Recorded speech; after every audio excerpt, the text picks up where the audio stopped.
बिस्मिल्लाहिर्रहमानिर्रहीम अस्सलाम वालेकुम।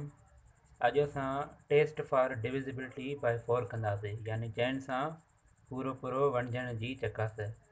तो चइण सां उहो अंग वंडिबो जंहिंजी यूनिट ऐं टेन प्लेस ते डबल ज़ीरो हुजे, या वरी यूनिट ऐं टेन प्लेस ते उहो अंग ठहे जेको चइनि जी टेबल में हुजे।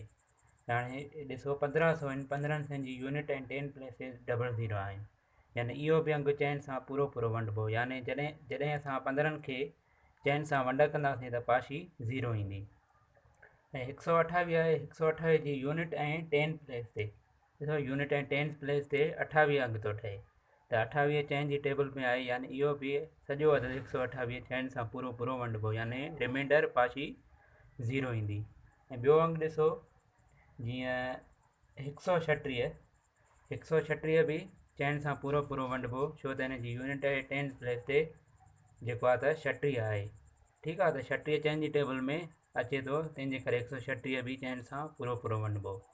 सो अहिड़ा आदत, चाहे उहे सवन में हुजनि, हज़ारनि में, लखनि में, जेकॾहिं हुन जी यूनिट ऐं टेन प्लेस ते डबल ज़ीरो आहे, या वरी यूनिट ऐं टेन प्लेस ते आख़िरी ॿ अंगनि ते उहो अंग ठहे जेको चइनि सां पूरो पूरो वंडिजे, या चइनि जी टेबल में हुजे, त उहो सॼो अदद जेको आहे त चइनि सां पूरो पूरो वंडिबो।